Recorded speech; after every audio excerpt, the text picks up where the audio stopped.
मैंने कहा था ना, कैसी भी सिचुएशन हो मोदी जी हमें घर ले आएंगे। वॉर रुकवा दी पापा। वॉर रुकवा दी पापा, यह विज्ञापन तो आपने देख लिया होगा, जो मोदी के नाम पर झूठा प्रोपेगेंडा फैलाया जा रहा था। आपने देख लिया होगा कि किस तरीके से न केवल मोदी की कैबिनेट के तमाम मंत्री झूठ बोलते रहे, बल्कि इस चुनावी दौर में भारतीय जनता पार्टी ने मोदी को महामानव घोषित करने के लिए इस झूठे विज्ञापन को डंके की चोट पर चलवाया है। वो बात अलग है कि चुनाव आयोग ने अभी तक इस वीडियो पर, इस विज्ञापन पर रोक नहीं लगवाई, ना ही कोई नोटिस बीजेपी के हाथ में थमाया है। लेकिन जानते हैं, इस लड़की का एक मेल वर्जन भी सामने आया है। वो कोई अभिनेता नहीं है, बल्कि सैटेलाइट चैनल पर बैठकर दिन रात मोदी की भक्ति करने वाला व्यक्ति है। वो दिन रात काला सफेद करने वाला व्यक्ति है। उस व्यक्ति ने भरे मंच से जब वॉर रुकवाने का जिक्र किया, वैसे ही स्टूडेंट्स ने उसकी बोलती बंद कर दी और वो दांत निपोरता हुआ निकल गया। आज मैं अपनी इस वीडियो में आपको दिखाने जा रहा हूं वॉर रुकवा दी पापा का मेल वर्जन, वो भी एक मोदी। नमस्कार, मैं हूं प्रज्वल गौतम और आप देख रहे हैं द कंटा। वैसे तो जरूरत नहीं है भारतीय जनता पार्टी को, मोदी जी को इस तरह के विज्ञापनों पर पैसा खर्च करने की, क्योंकि उनका एजेंडा, उनका प्रोपेगेंडा, उनको महामानव घोषित करना, उनको बुद्धिजीवी घोषित करना, उनको विकासशील पुरुष घोषित करना, 18 से 28 तक घंटे तक काम करवाने वाला व्यक्ति घोषित कराने की पूरी जिम्मेदारी गोदी मीडिया और गोदी एंकर ने ले रखी है। लेकिन फिर भी एक विज्ञापन जारी किया गया। इस विज्ञापन को सबने देखा है कि एक लड़की जिसके माता पिता उसे एयरपोर्ट पर ढूंढने आते हैं, इस विज्ञापन के मुताबिक वो लड़की रूस या यूक्रेन में कहीं फंसी हुई थी और रूस और यूक्रेन का युद्ध शुरू हो जाता है। बीजेपी ने इसे बड़े सलीके से रखा और ये सबसे बड़ा झूठ है। अब तक इतिहास का सबसे बड़ा झूठ पॉलिटिकल पार्टी की तरफ से माना जाएगा। वैसे तो कहा जाता है राजनेता सच नहीं बोलते, लेकिन अपनी झूठी तारीफ करें यह भी नहीं हो सकता। लेकिन बीजेपी ने मोदी के नाम पर इतना बड़ा झूठ परोसा है कि सोचिए, इस दौर में कानूनी मान्यताओं को मानने वाले संवैधानिक संस्थाएं चुप्पी की चादर ओढ़कर सो रही हैं। वही संवैधानिक संस्था जिनके सर्वोच्च पद पर बैठे चुनाव आयुक्त भैया ने यह कहा था कोई भी शिकायत मिले बड़ी और कड़ी कार्रवाई करेंगे, लेकिन इस झूठे प्रोपेगेंडा, इस एजेंडे के खिलाफ एक भी नोटिस नहीं थमाया। इसमें एक लड़की आती है, माँ बाप ढूंढते हैं, उसके बाद कहा जाता है, लड़की कहती है पापा वॉर रुकवा दी पापा, हमारी बस निकाली और ये तमाम चीजें। ये बात इस लड़की ने केवल, ये तो अभिनेत्री है, यानी विज्ञापन करने वाले, इनको स्क्रिप्ट दी गई वही पढ़ दी इन्होंने। लेकिन ये तो काम इस देश के रक्षा मंत्री कर चुके हैं, इस देश के गृह मंत्री कर चुके हैं। उन्होंने तो दावा कर दिया था कि हाँ ये बात सच है कि मोदी जी ने रूस और यूक्रेन के युद्ध को रुकवाया था। यही नहीं, अभी हाल ही में द लंदन टॉप पर इस देश के विदेश मंत्री आए थे, हमारे ही देश के विदेश मंत्री, उन्होंने भी दावा कर दिया, जबकि उनके ही मंत्रालय ने साफ साफ कहा था कि ऐसा कुछ भी नहीं हुआ। सोचिए, एक तरफ विदेश मंत्रालय कहता है ऐसा कुछ नहीं हुआ, दूसरी तरफ विदेश मंत्री कहते हैं ऐसा हुआ था। खार्किव का जिक्र कर रहे थे। खैर छोड़िए, अब इन सब के बीच मेल वर्जन जो दिखाने का मैंने वादा किया था वो देखिए, पहले वीडियो देखिए।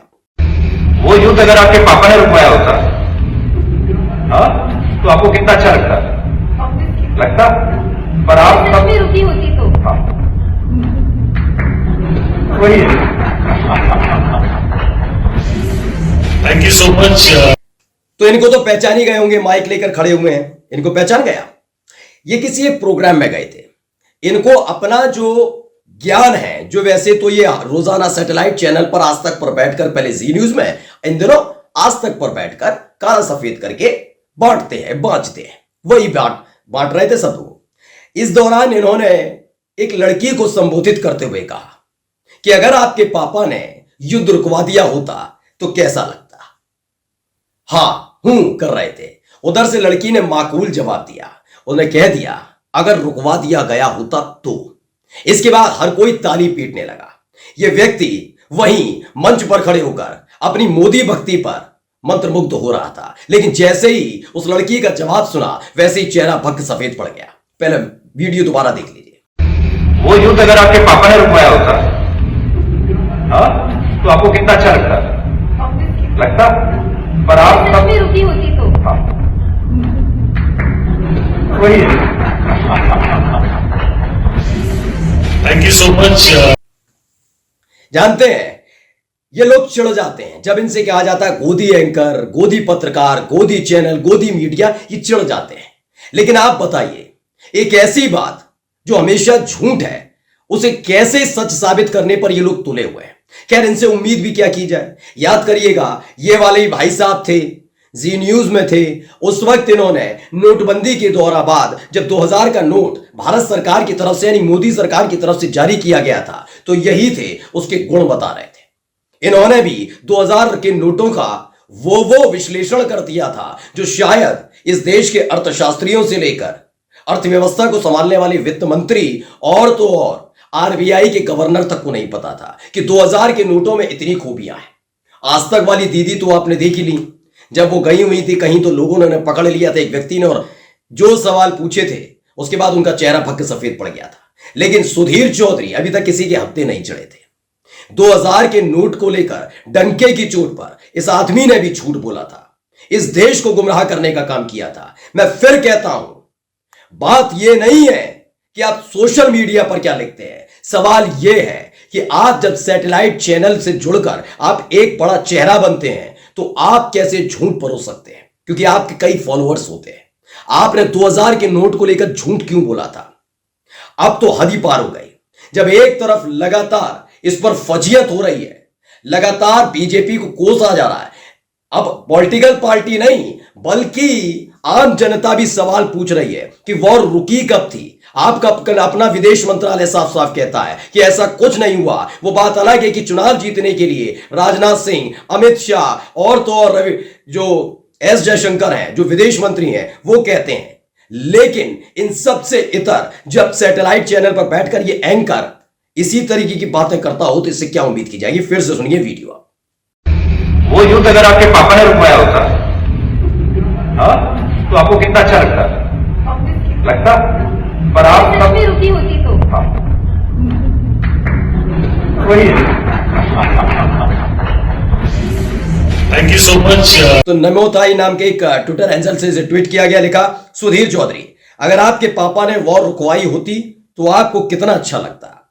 एक लड़की थी, उसने कहा अगर सच में रुकी होती। मैं अब भी कह रहा हूं, इन सबको आज भी वक्त है कि अपने अपने नैतिकता को बचाकर रखें। वैसे तो वक्त बहुत बीत चुका है, अब इनके नाम पर ठप्पा लग चुका है, लेकिन सोचिए इन सब की चीजें रह क्या गई हैं। ये जब चाहे तब रगड़े जाते हैं। क्यों? क्योंकि अब ये सच नहीं दिखाते, ये प्रोपेगेंडा चलाते हैं, ये एजेंडा चलाते हैं। सोचिए, आप इतने बड़े पत्रकार हैं, इस देश आपको देखता है, सुनता है, और आप कई आने वाले लोगों के सामने, पीढ़ियों के सामने, बच्चों के सामने झूठ परोस रहे होते हैं, जिसकी पोल पहले ही खुल गई है। अमन चोपड़ा जैसे न्यूज 18 के एक बड़े पत्रकार हैं, अमन चोपड़ा, उनका भी ट्वीट देखिए। इन्होंने भी उसी वक्त यानी ये 10 मार्च को इन्होंने ट्वीट किया था, कैसे भी हो वापस लाएगा वो new ad campaign by BJP.